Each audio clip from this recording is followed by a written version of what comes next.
ஆண்டவரே, ஒரு வார்த்தை சொல்லும், என் வாழ்வு நலமடையும்.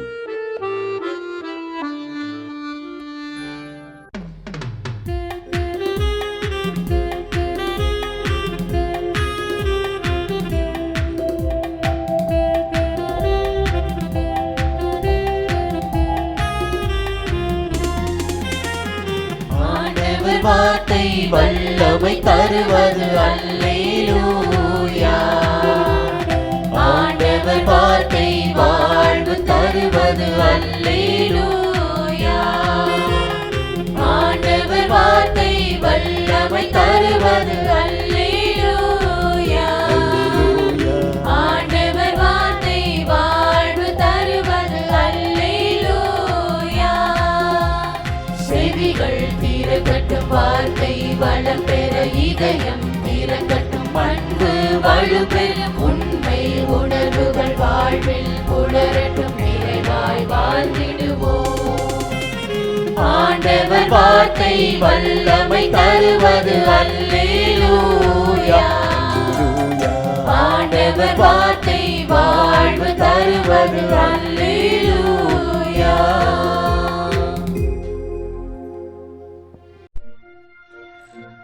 திருப்பாடல் 5. ஆண்டவரே, என் விண்ணப்பத்திற்கு செவிசாய்த்தருளும், என் பெருமூச்சை கவனித்தருளும். என் அரசரே, என் கடவுளே, என் கெஞ்சும் குரலை உற்று கேளும். ஏனெனில் நான் உம்மை நோக்கியே மன்றாடுகின்றேன். ஆண்டவரே, விடியற்காலையில் என் குரலை கேட்டருளும். வைகரையில் உமக்காக வழிமேல் விழிவைத்து காத்திருப்பேன். ஏனெனில் நீர் பொல்லாங்கை பார்த்து மகிழும் இறைவன் இல்லை. உமது முன்னிலையில் தீமைக்கு இடம் இல்லை. ஆணவமிக்கோர் உமது கண்முன் நிற்க மாட்டார்.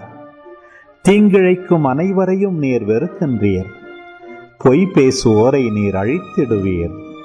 கொலைவெறியரையும் வஞ்சகரையும் அருவருக்கின்றீர். நானோ உம் பேரருளால் உமது இல்லம் சென்றிடுவேன். உம் திரு தூயகத்தை நோக்கி இறையச்சத்துடன் உம்மை பணிந்திடுவேன். ஆண்டவரே, எனக்கு பகைவர் பலர் இருப்பதால் உமது நீதியின் பாதையில் என்னை நடத்தும். உமது செம்மையான வழியை எனக்கு காட்டியருளும். ஏனெனில் அவர்கள் வாயில் உண்மையில்லை. அவர்கள் உள்ளம் அழிவை உண்டாக்கும். அவர்கள் தொண்டை திறந்த பிணக்குழி. அவர்கள் நா வஞ்சகம் பேசும். கடவுளே, அவர்களின் குற்றங்களுக்குரிய தண்டனையை அவர்களுக்கு அளியும். அவர்கள் தங்கள் சூழ்ச்சிகளாலேயே வீழ்ச்சியுறட்டும். அவர்களுடைய ஏராளமான தீச்செயல்களை முன்னிட்டு அவர்களை புறம்பே தள்ளிவிடும். ஏனெனில் அவர்கள் உம்மை எதிர்த்துள்ளார்கள். ஆனால் உம்மிடம் அடைக்கலம் புகுவோர் அனைவரும் மகிழ்வர். அவர்கள் எந்நாளும் களித்து ஆர்ப்பரிப்பர். நீர் அவர்களை பாதுகாப்பீர். உமது பெயரில் பற்றுடையோர் உம்மில் அக்களிப்பர். ஏனெனில் ஆண்டவரே, நேர்மையாளர்க்கு நீர் ஆசி வழங்குவீர். கருணை என்னும் கேடயத்தால் அவரை மறைத்து காப்பீர். அதிகாரம்னா என்னன்னு நம்ம மனசுல ஒரு பிம்பம் இருக்கும் இல்லையா? பெரிய சத்தம், ஆர்ப்பாட்டம், தன்னோட பலத்தை காட்டுறது, இப்படிதான் நம்ம நினைப்போம். ஆனா பல நூற்றாண்டுகளுக்கு முன்னாடியே ஏசாயா புத்தகம் இதுக்கு முற்றிலும் மாறுபட்ட ஒரு தலைவரை பத்தி பேசிச்சு. ரொம்ப அமைதியாவே உலகத்தை மாத்தக்கூடிய ஒரு சக்தி வாய்ந்த நபரை பத்தி. அவர் பத்தி தான் நாம இப்ப பார்க்க போறோம். எந்த ஒரு சத்தமும் இல்லாம ஒரு புரட்சியை எப்படிங்க ஆரம்பிக்க முடியும்? புரட்சினாலே நமக்கு ஞாபகம் வர்றது முழக்கங்களும் மோதல்களும் தான். ஆனா நாம பார்க்க போற இந்த தலைவர் அமைதியை கொண்டே ஒரு மிகப்பெரிய மாற்றத்தை கொண்டு வராரு. அது எப்படி சாத்தியம்? அந்த புதிர்க்குள்ளதான் அவரோட உண்மையான பலமே ஒளிஞ்சிருக்கு. சரி, அப்போ யார் அவர், அந்த அமைதியான புரட்சியாளர்? வாங்க இந்த பழங்கால உரையில வர்ற கதாநாயகனை சந்திப்போம். இந்த உரை இப்படிதான் ஆரம்பிக்குது. இதோ என் ஊழியர். இது சும்மா ஒரு அறிமுகம் இல்லை, இது ஒரு பிரகடனம். இந்த பிரபஞ்சமே ஒருத்தரை கை நீட்டி காட்டுற மாதிரி இருக்கு. யார் இந்த மர்மமான ஊழியர்? அவரோட நோக்கம்தான் என்னவா இருக்கும்? பாருங்க, இந்த ஊழியர் ஒன்றும் சாதாரண ஆள் கிடையாது. இவர் கடவுளாலேயே விசேஷமா தேர்ந்தெடுக்கப்பட்டவர். கடவுளுக்கு இவரை ரொம்ப பிடிச்சிருக்கு. அதனால தன்னோட ஆவியையே அவர் மேல வச்சிருக்கிறாரு. எதுக்காக இதெல்லாம்? ஒரே ஒரு குறிக்கோளுக்காகத்தான். இந்த உலகத்துல இருக்கிற எல்லா தேசங்களுக்கும் நீதியை கொண்டு வரணும். நீதியை கொண்டு வரணும், சரிதான். ஆனா எப்படி? ஆயுதங்களை வச்சா, இல்ல கடுமையான சட்டங்கள் மூலியமாவா? இல்லவே இல்ல. இவரோட வழிமுறை தான் எல்லாரையும் ஆச்சரியப்பட வைக்குது. அது ஒரு மென்மையான புரட்சி. இங்க நல்லா கவனிங்க. இந்த வரிகள் அவர் என்ன செய்வார்னு சொல்லல, என்ன செய்ய மாட்டாருன்னு தான் சொல்லுது. அவர் தெருவுல நின்னு கத்த மாட்டாராம், தன் குரலை உயர்த்த மாட்டாராம், எந்த ஒரு ஆர்ப்பாட்டமும் செய்ய மாட்டாராம். நம்ம தலைவர்னா இப்படிதான் இருப்பாங்கன்னு நினைச்சு வச்சிருக்கோம் இல்லையா? அதுக்கு அப்படியே நேர் எதிர் இது. கொஞ்சம் யோசிச்சு பாருங்களேன். இந்த உலகம் எப்போதுமே பழத்தையும் அதிகாரத்தையும் உரத்த குரலையும் தான் நம்புது. ஆனா இந்த ஊழியரோட வழியும் முற்றிலும் வேற. பழத்துக்கு பதிலா மென்மை, ஆரவாரத்துக்கு பதிலா அமைதியான வலிமை. இது சும்மா ஒரு வித்தியாசம் இல்ல, இது ஒரு புரட்சிகரமான சிந்தனை. இதைவிட அழகான ஒரு உருவகம் இருக்க முடியுமா? நெறிந்த நாணல், அதாவது வாழ்க்கையில அடிபட்டு நொந்து போனவங்கன்னு வச்சுக்கோங்களேன். மங்கி எரியும் திரி அப்படின்னா நம்பிக்கையெல்லாம் போய் வாழ்க்கை முடிகிற நிலைமையில இருக்கிறவங்க. இந்த ஊழியர் என்ன பண்ணுவாராம் தெரியுமா? அவங்கள இன்னும் உடைச்சி எரிய மாட்டாராம். அவங்க கிட்ட இருக்கிற அந்த கடைசி நம்பிக்கையையும் அணைச்சி விட மாட்டாராம். காயப்பட்டவங்க மேல அவர் காட்டுற அக்கறை எவ்வளவு ஆழமானதுன்னு பாரு. ஆனா இந்த மென்மையை பார்த்து ஏமாந்துராதீங்க. இது பலவீனம் கிடையாது, இதுதான் அவரோட மிகப்பெரிய பலம். ஏன்னா இந்த உலகத்துல நீதியை நிலைநாட்டுற வரைக்கும் அவர் சோர்ந்து போகவோ மனசு உடைஞ்சு போகவோ மாட்டாரா. அவரோட தீர்மானம் அசைக்க முடியாதது. சரி, இவ்ளோ மென்மையான வழியில அவர் எதை சாதிக்க போறாரு? அவரோட இலக்கு, அவரோட மிஷன் என்ன? இருள் நிறைஞ்ச இந்த உலகத்துல அவர் ஒரு ஒளியா வர்றாரு. அவரோட பணிக்கு 2 முக்கியமான அம்சங்கள் இருக்கு. ஒன்னு, அவர் மக்களுக்கு ஒரு உடன்படிக்கை, அதாவது கடவுளுக்கும் மனுஷங்களுக்கும் நடுவுல ஒரு நாளும் முறியாத ஒரு வாக்குறுதி மாதிரி. 2வது, அவர் எல்லா தேசங்களுக்கும் வழிகாட்டுற ஒரு ஒளி, பாதை தெரியாம தவிக்கிறவங்களுக்கு வழிகாட்டுற ஒரு வெளிச்சம். அந்த விடுதலைய எப்படி இருக்கும்னு ஒரு 3 படிகளா சொல்லியிருக்காங்க. முதல்ல, பார்வை இல்லாதவங்க கண்ணை திறக்கிறது. இது நிஜமான கண்ணு மட்டும் இல்ல, மனக்கண்ணை திறக்கிறதும் கூட தான். 2வது, கைதிகளோட தலைகளா இருக்கிறது. அதாவது சிறையிலிருந்து மட்டும் இல்ல, நம்மள கட்டி போடுற எல்லா அடிமைத்தனத்திலிருந்து விடுதலை. கடைசியா, இருட்டுல இருக்கிறவங்கள மீட்பது. அதாவது நம்பிக்கையே இல்லாதவங்கள அந்த இருட்டறையிலிருந்து வெளியே கொண்டு வர்றது. ஆனா இங்க ஒரு கேள்வி வருது இல்லையா? இவ்வளவு மென்மையான ஒருத்தரால எப்படி இவ்ளோ பெரிய விஷயங்களை செய்ய முடியும்? அவரோட இந்த அமைதியான வலிமைக்கு ஆதாரம் என்ன?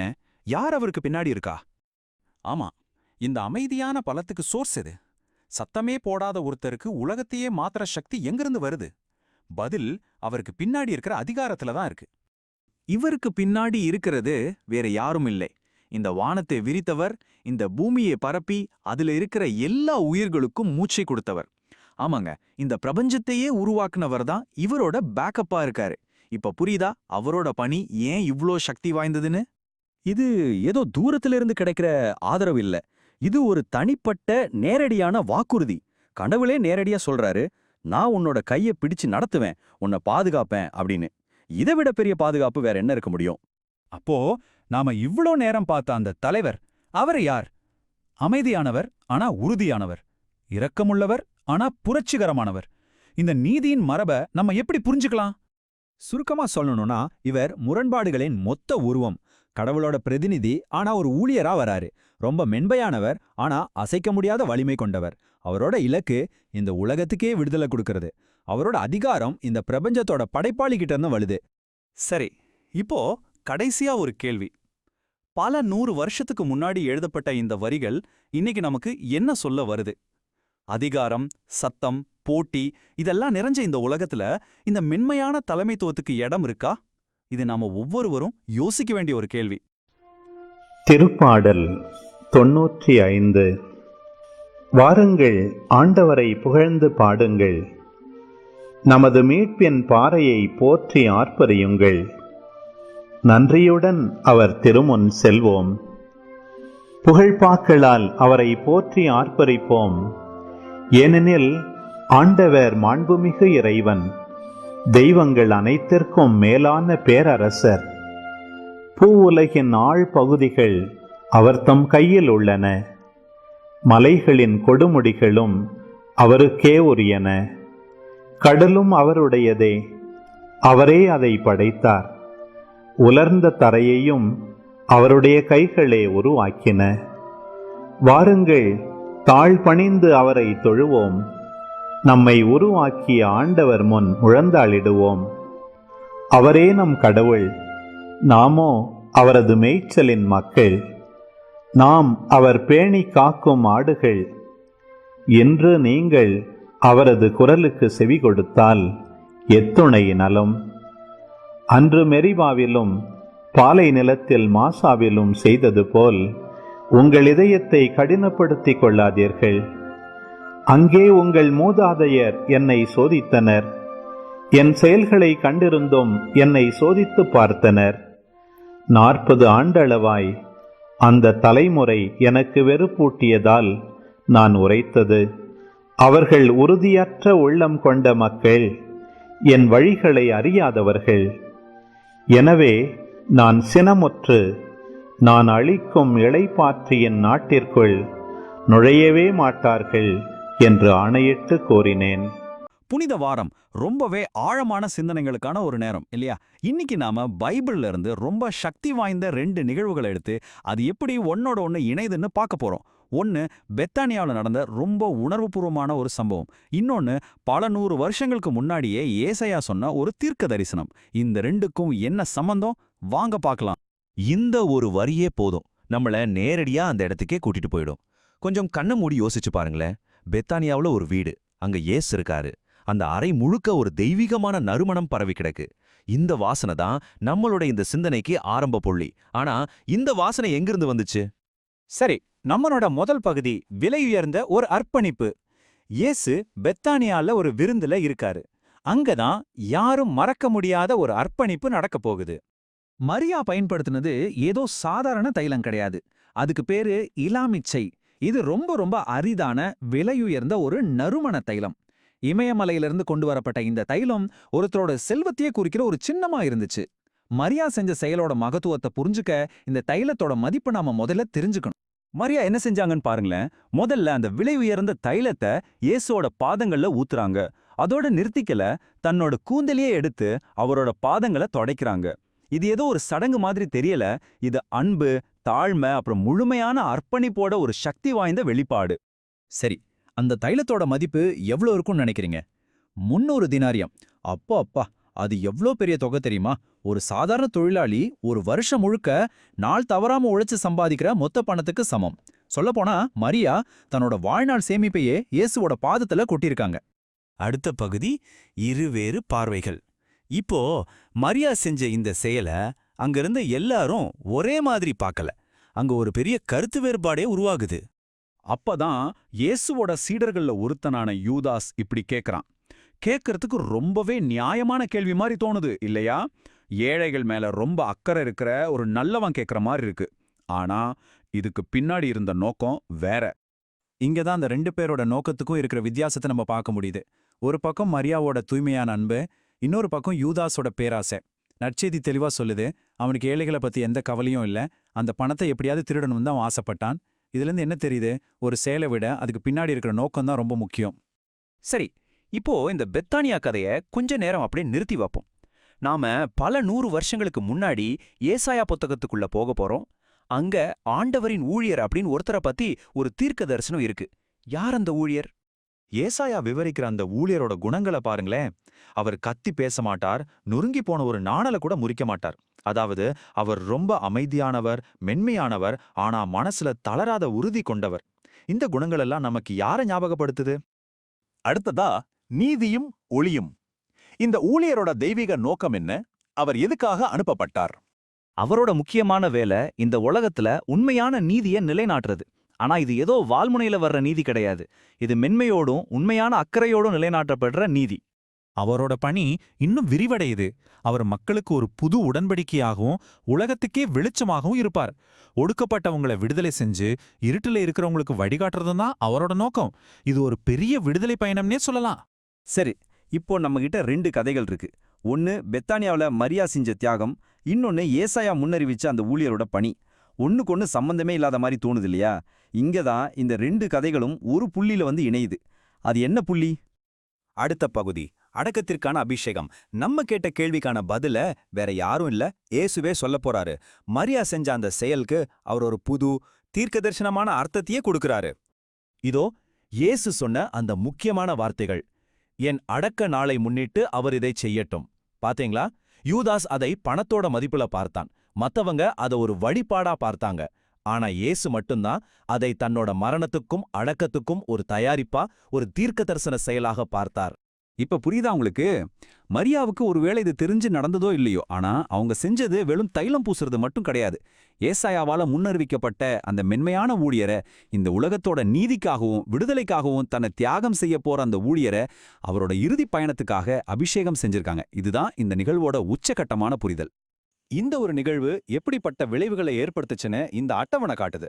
மரியாவோட செயல் யூதாஸோட வஞ்சகத்தை வெளிக்கொண்டு வந்துச்சு. அதுவே இயேசுவோட எதிரிகளோட பயத்தை இன்னும் அதிகமாக்குச்சு. ஒரே ஒரு செயல்தான், ஆனா அது அங்க இருந்த ஒவ்வொருத்தரோட உண்மையான நோக்கத்தையும் வெளிச்சம் போட்டு காட்டிடுச்சு. ஆக இந்த சிந்தனையோட இறுதியில நாம நம்மகிட்டே கேட்டுக்க வேண்டிய ஒரு கேள்வி இதுதான். உண்மையான அர்ப்பணிப்புன்னா என்ன? அது யூதாஸ் மாதிரி எல்லாத்துக்கும் ஒரு கணக்கு போட்டு பார்க்கறதா, இல்ல மரியா மாதிரி இந்த கணக்கும் பார்க்காம விலைய பத்தி கவலைப்படாம நம்ம கிட்ட இருக்கிறதுலே மிகச் சிறந்ததை முழு மனசோட கொடுக்கறதா?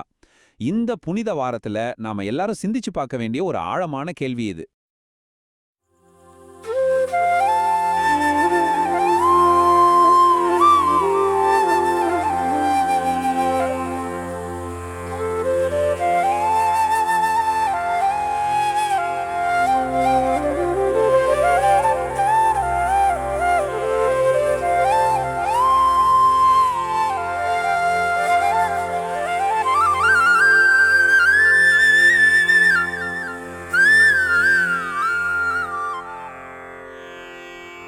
தந்தை, மகன், தூய ஆவியின் பெயராலே ஆமென்.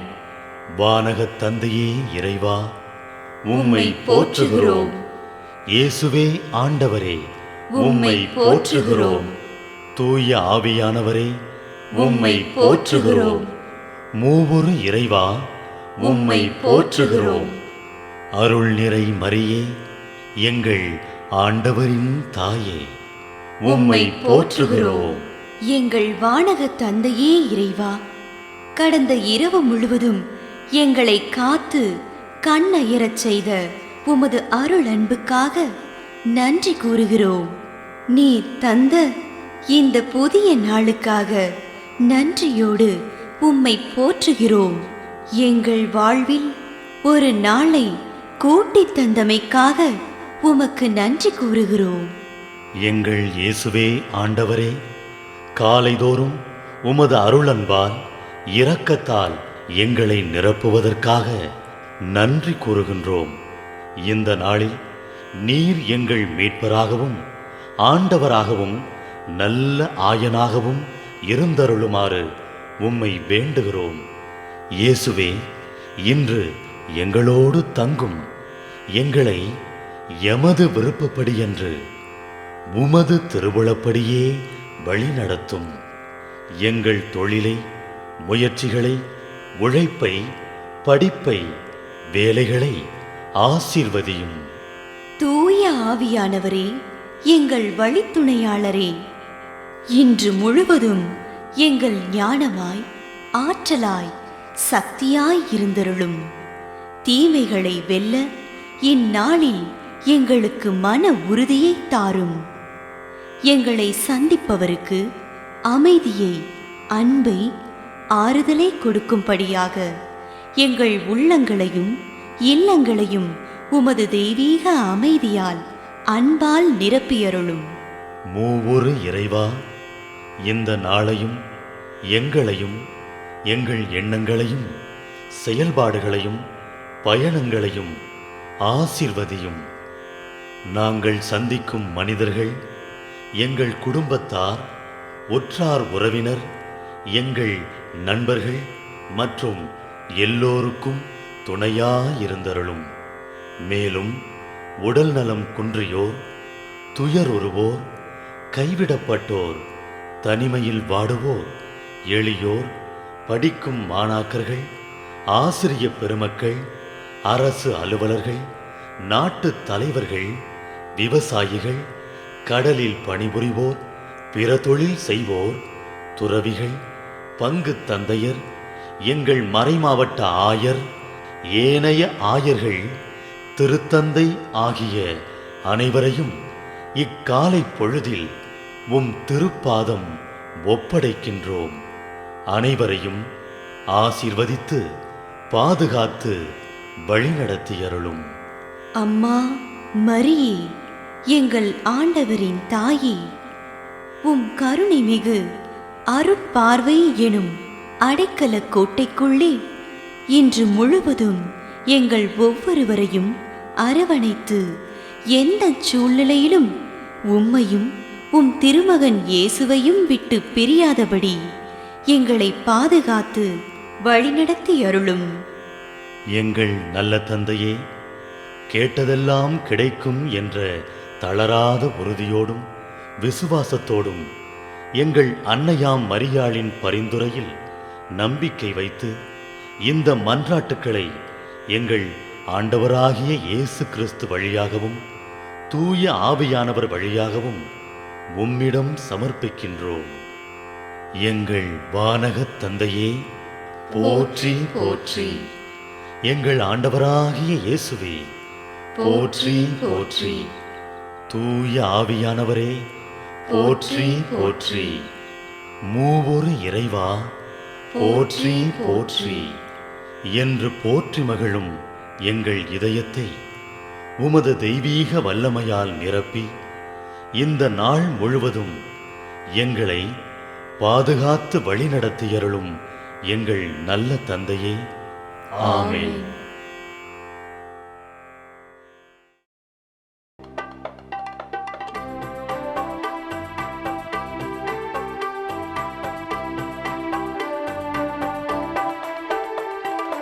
விண்ணுலகில் இருக்கின்ற எங்கள் தந்தையே, உமது பெயர் தூயதென போற்றப் பெறுக. உமது ஆட்சி வருக. உமது திருவுளம் விண்ணுலகில் நிறைவேறுவது போல மண்ணுலகிலும் நிறைவேறுக.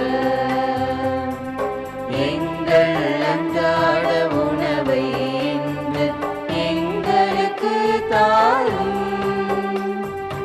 எங்களுக்கு எதிராக குற்றம் செய்வோரை நாங்கள் மன்னிப்பது போல எங்கள் குற்றங்களை மன்னியும். எங்களை சோதனைக்கு உட்படுத்தாதேயும், தீமையிலிருந்து எங்களை விடுவித்தருளும். எங்களை விடுவித்தருளும். அருள் நிறைந்த மரியே வாழ்க, ஆண்டவரும் உடனே பெண்களுள் பேறு பெற்றாய் நீயே. உம்முடைய திருவயிற்றின் கனியுமான இயேசுவும் ஆசி அருள பெற்றவர்.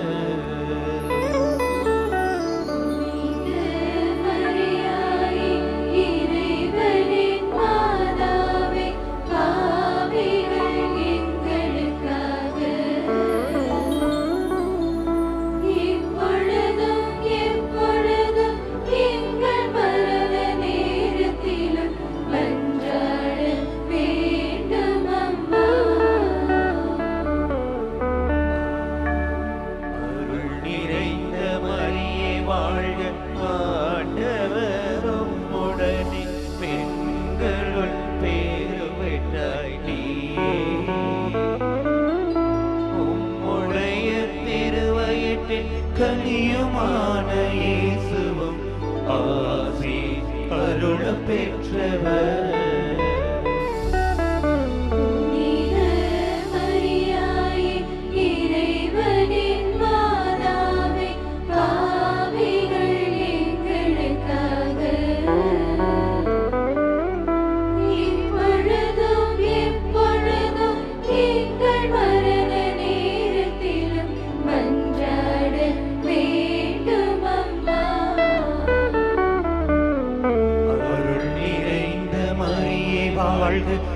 ஆண்டவரும் உடனே பெண்களுள் பேறு பெற்ற நீயே